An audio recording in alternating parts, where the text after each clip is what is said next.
신약 성경에는 사도 바울이 쓴 서신서가 총 13개 들어 있습니다. 그 양을 다 합치면 신약 성경 3분의 1이 되는 방대한 분량입니다. 그런데 그 13서신 가운데에 어느 서신 하나 중요하지 않은 게 있겠습니까마는 특별히 로마서를 가리켜서 복음의 진수 혹은 복음의 정수라고 부릅니다. 로마서를 제외한 나머지 12개 서신서들은 사도 바울이 직접 찾아가서 교회를 세웠거나 아니면 자신이 디도, 디모데, 빌레몬처럼 이미 만났던 사람에게, 자신이 세운 교회 혹은 이미 만난 사람들에게 보낸 편지입니다.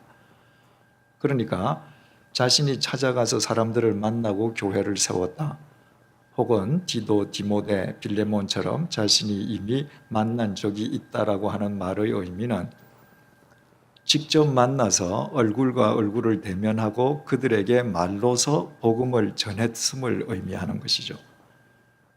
그래서 그들에게 어떤 교회상의 문제가 있을 때 그 문제에 답하기 위해서 혹은 권면하기 위해서 쓴 편지들이 12개의 서신서들이거든요. 따라서 그 서신서 내용들 속에는 사도 바울이 직접 만나서 말로 전한 복음의 내용을 반복할 필요가 없었단 말이에요. 그런데 로마 교회는 사도 바울이 로마에 가기 전에 자생적으로 세워진 교회였습니다. 누가 세웠는지는 아무도 모르죠. 그런데 사도 바울이 로마에 다다르기 전에 자생적인 그리스도인이 있었단 말입니다. 그런데 그들이 복음을 바르게 받아들였는지, 복음을 바르게 이해하고 있는지, 혹은 뭔가 그릇 이해하고 있는 것은 아닌지 사도 바울로서는 알 수가 없지 않습니까?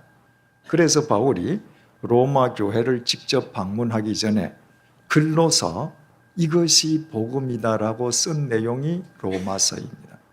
따라서 로마서가 복음의 진수를 담을 수밖에 없죠. 글로서 설명한 내용이기 때문입니다. 따라서 만약 성경에서 로마서를 제외한다고 하면 신약 성경은 존재 가치가 없어질 것이다 라고 하는 것도 결코 과장된 말만은 아닌 것이죠. 그런데 그 로마서 가운데에서도 우리가 잘 알다시피 특별히 로마서 8장 29절에서 30절 말씀을 로마서의 핵심이라고 말을 합니다. 로마서가 하나의 반지라면 바로 로마서 8장 29절에서 30절은 그 반지의 보석에 해당한다고 그래요. 여러분, 반지의 가치는 반지의 태에 있는 것이 아니라 보석에 있잖아요. 그죠? 태가 좀 값어치가 떨어져도 정말 좋은 보석이 박혀 있으면 그건 좋은 반지입니다. 그런데 태가 아무리 값져 보인다 할지라도 보석이 빠져 있다, 그건 반지로서 가치가 없는 것이죠. 따라서 로마서에서 로마서 8장 29절에서 30절을 제외하면 보석 없는 반지가 된다라고 하는 것은 그만큼 그 말씀이 중요한 비중을 차지한다는 의미입니다.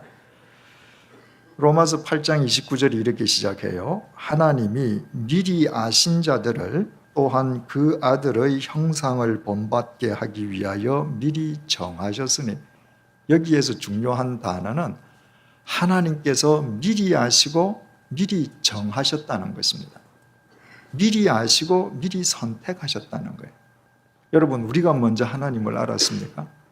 아니잖아요.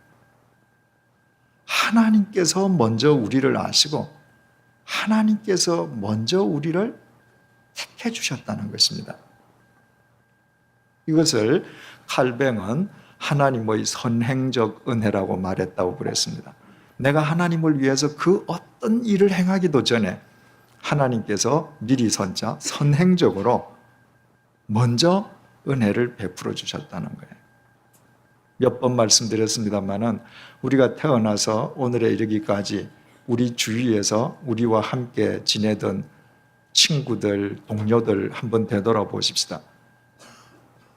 하나님의 부르심을 받은 사람보다는 부르심을 받지 않은 사람들이 더 많잖아요. 그런데 우리가 특별히 하나님을 위해서 뭔가 예쁜 짓을 했기 때문에 부르심을 받았는가? 아니란 말이죠. 로마서 8장 30절입니다. 또 미리 정하신 그들을 또한 부르시고, 미리 알고 정해 놓으셨을 뿐만 아니라 불러주셨다는 거예요.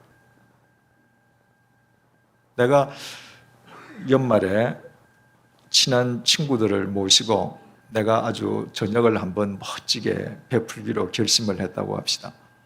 그래서 아주 좋은 장소를 예약을 하고 거기에 한 사람당 상당한 금액이 나가는 저녁을 이제 베풀기로 했다고 하십시다. 그래서 50명을 내가 불러야지. 그리고 친구들 리스트를 쭉 놓고 내가 50명을 일일이 다 뽑았다고 하십시다. 그런데 뽑는 게 중요합니까? 실제로 전화하는 게 중요해요. 아무리 내가 50명 리스트를 만들어서도 오라고 연락하지 않으면 그 상관없는 거예요. 연락하는 과정에서 또 마음이 바뀌어서 다른 사람에게 전화하면 한 사람은 제외되는 거 아니에요. 그런데 하나님께서는 정하시고 우리를 불러주셨다는 것입니다. 이것을 칼뱅은 불가항력적인 은혜다 그랬습니다. 내 같은 죄인도 항거할 수 없도록 하나님께서 집어서 불러서 당신의 자녀를 삼아 주셨다는 거예요. 그걸로 그치지 않고 로마서 8장 30절 이렇게 말합니다. 부르신 그들을 또한 의롭다 하시고 의롭다 하신 그들을 또한 영화롭게 하셨느니라. 여러분, 하나님께서 택하시고 부르신 것까지는 좋은데 부르셔서 혼만 내시면 안 부르시는 것보다 못하잖아요. 그런데 부르신 다음에 의롭다 하시고 영화롭다고 해주셨다는 거예요. 그래서 칼뱅은 이것을 하나님의 필승불패의 은혜다 그랬습니다.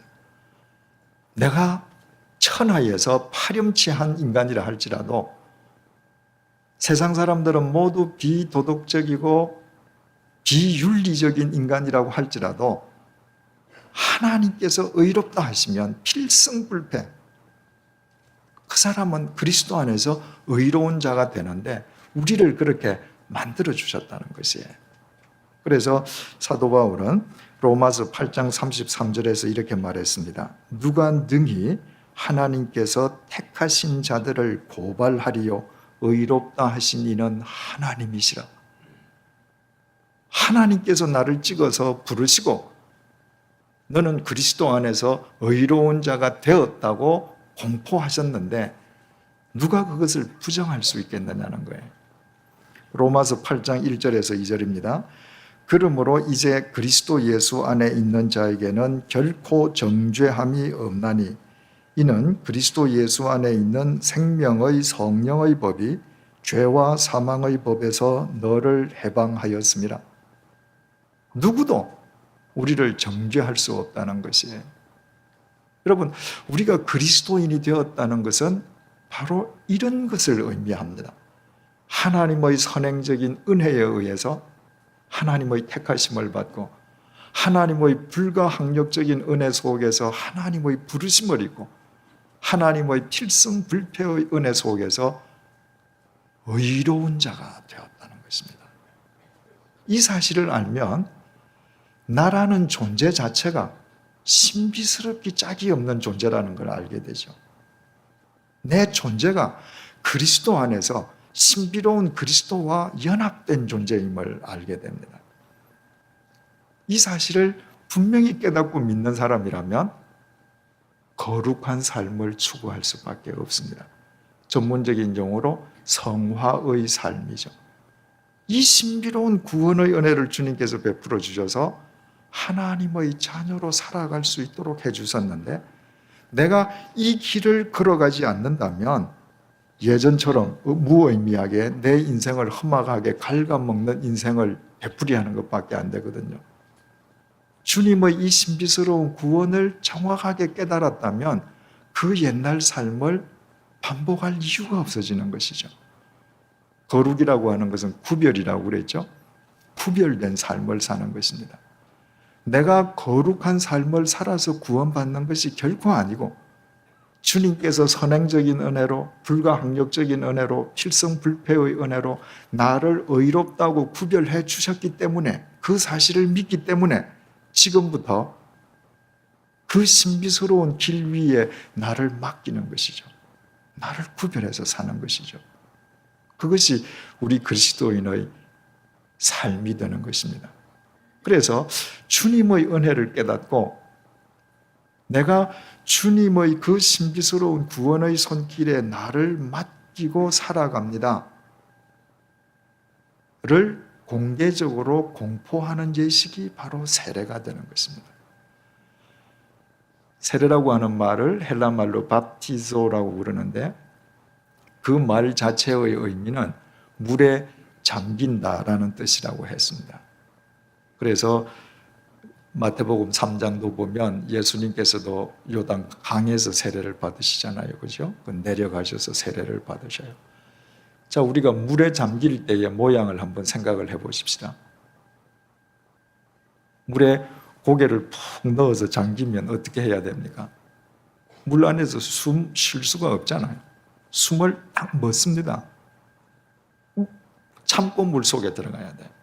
그게 뭔가? 이제 끝까지 그릇되었던 옛 삶이 죽는 겁니다. 물 속에 제가 들어갔죠? 나올 때 어떻게 합니까? 고개를 내밀면서 다시 숨을 쉬잖아요. 우리가 물 속에 들어가서 옛 사람이 죽고 다시 고개를 내밀고 후 하고 쉰다. 그것은 그리스도 안에서 신비로운 구원을 입은 새로운 사람으로 살아가는 것입니다. 바로 이것이 세례의 말 그 자체의 본뜻이란 말이죠. 그래서 고린도전서 10장 1절이 이렇게 증거를 합니다. 형제들아, 나는 너희가 알지 못하기를 원하지 아니하노니 우리 조상들이 다 구름 아래에 있고 바다 가운데로 지나며, 지금 바울은 무슨 이야기를 하고 있는가 하면 출애굽한 이스라엘 백성들이 홍해를 건너는 장면을 이야기하고 있습니다. 출애굽을 해서 홍해 앞에 섰을 때에 마음이 변한 바로 왕이 전 이집트 군대를 끌고 추격해 오지 않습니까? 그때 하나님께서 홍해를 갈라주셨어요. 그래서 이스라엘 백성들이 지금 구름 안에 바다 가운데로 지났다. 홍해를 지금 건너가고 있는 것입니다.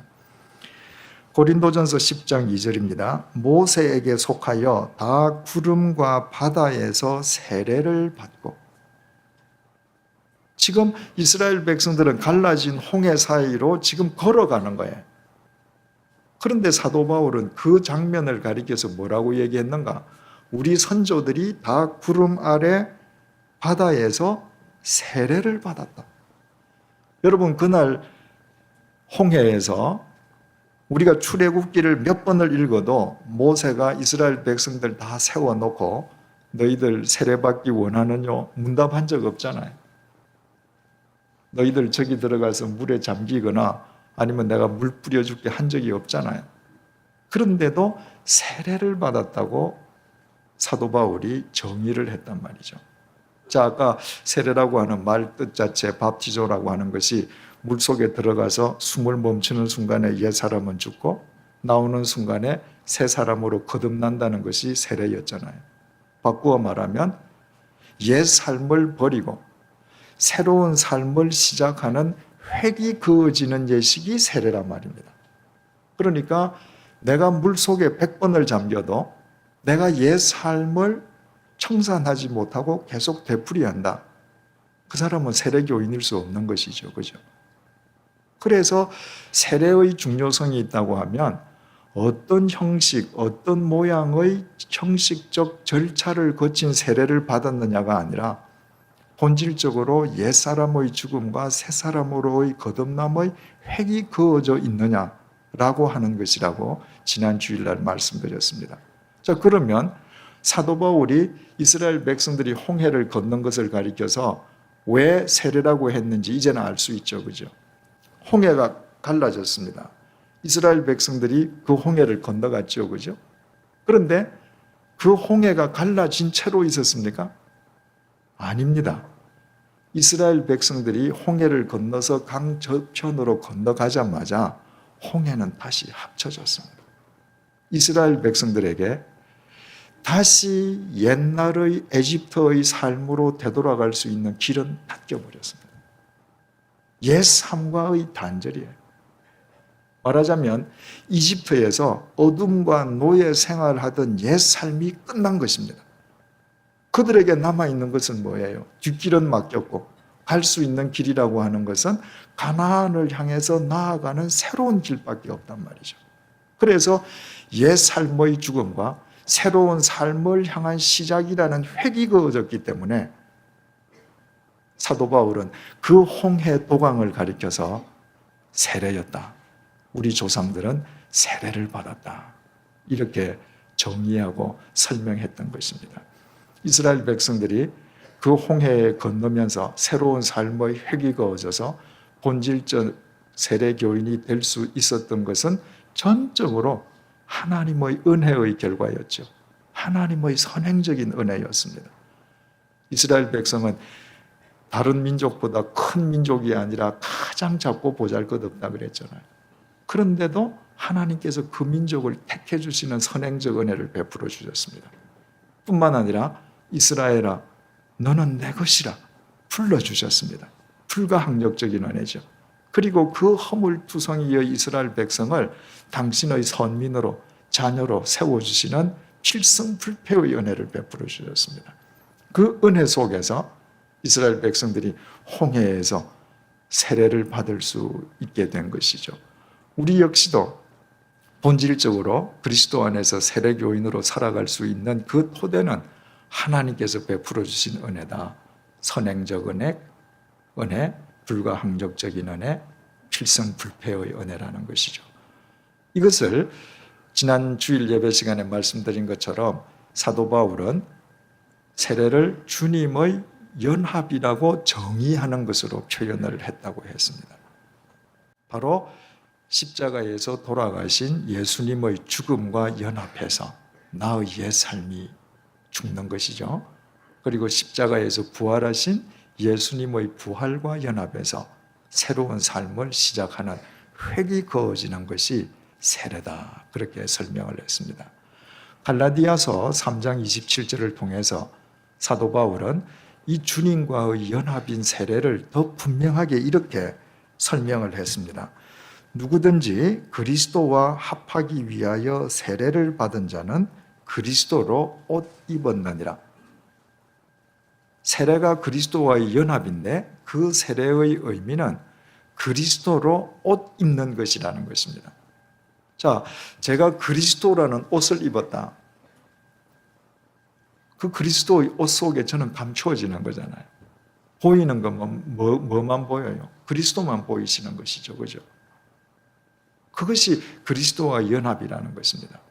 그래서 예수님께서 내 죄짐을 지시고 내 죗값을 대신 치러주시기 위해서 십자가 위에서 돌아가실 때 그 옷을 입고 있던 죄인된 나도 죽은 거예요.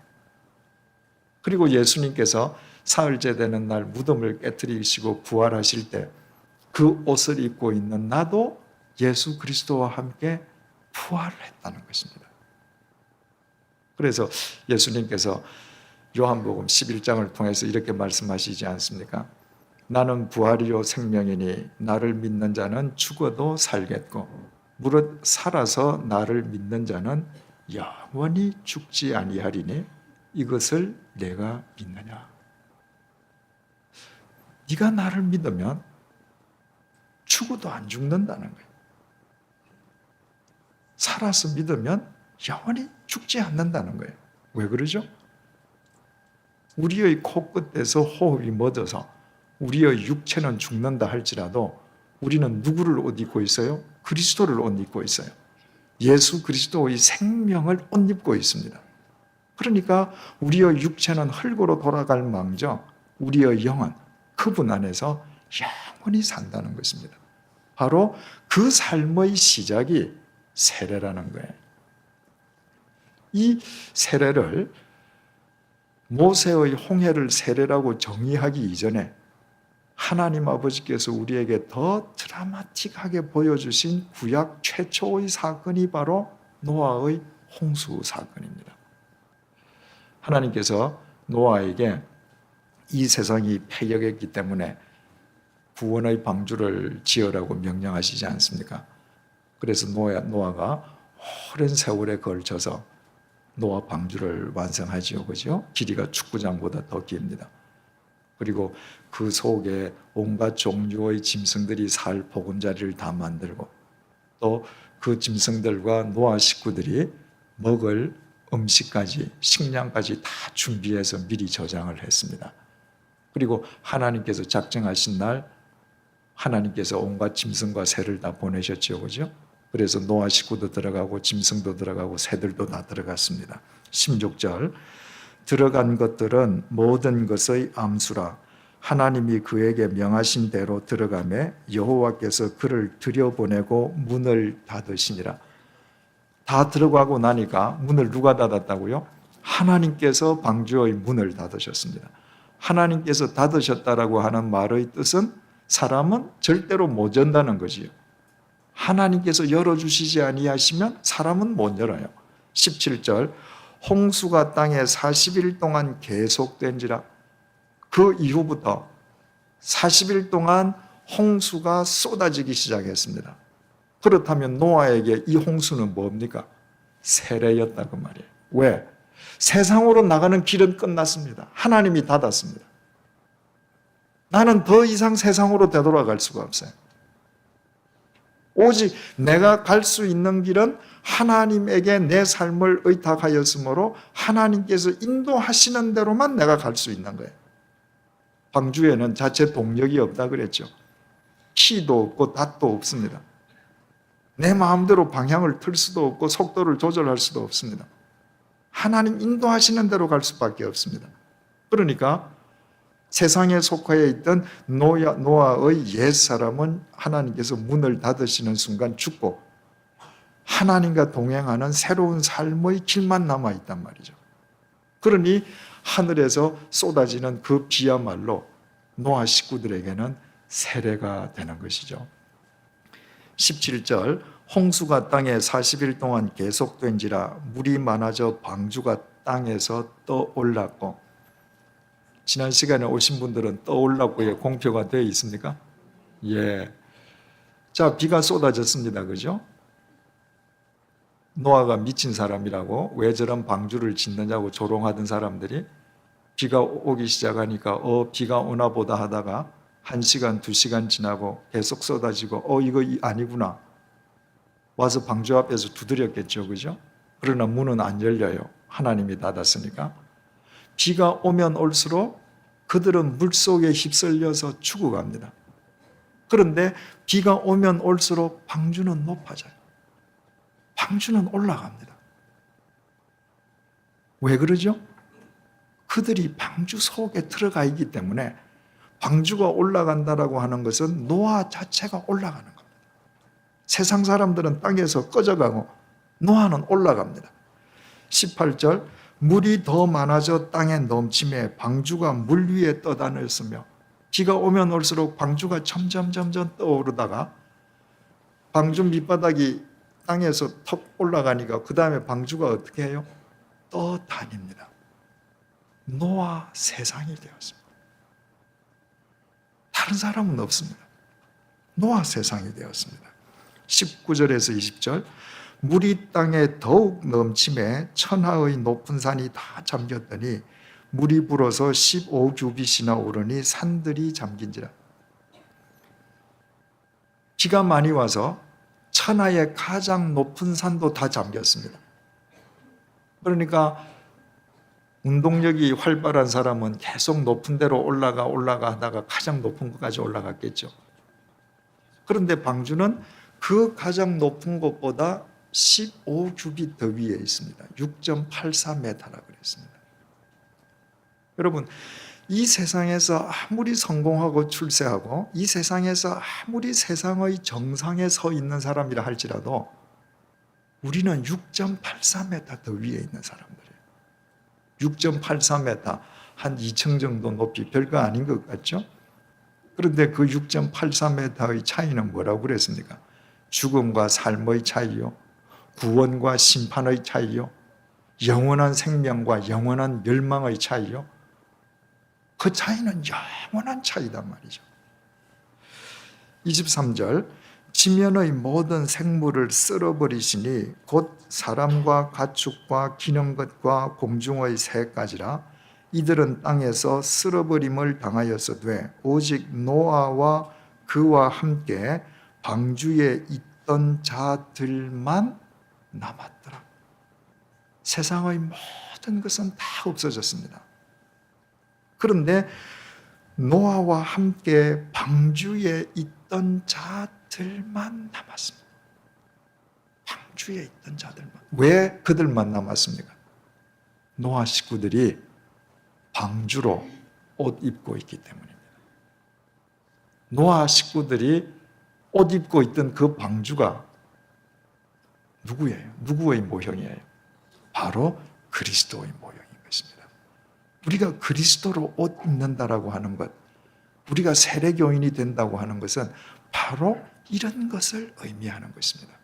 나는 아무것도 아니지만, 노아도 우리와 똑같은 성정이지만 방주로 옷 입고 있기 때문에 그 홍수 속에서 계속 높아지고 그들만 남는 것처럼, 나는 보잘것없는 죄인이지만 나를 구원하신 예수 그리스도로 인해서 예수 그리스도로 옷 입고 있기 때문에 이 세상에서도 그분이 나와 함께 하시고 나를 지켜주시다가 이 세상 끝날, 모든 것이 끝날 때 영원한 생명의 오신 그리스도를 옷 입고 있는 우리를 그분께서 지키시고 책임져 주시는 것입니다.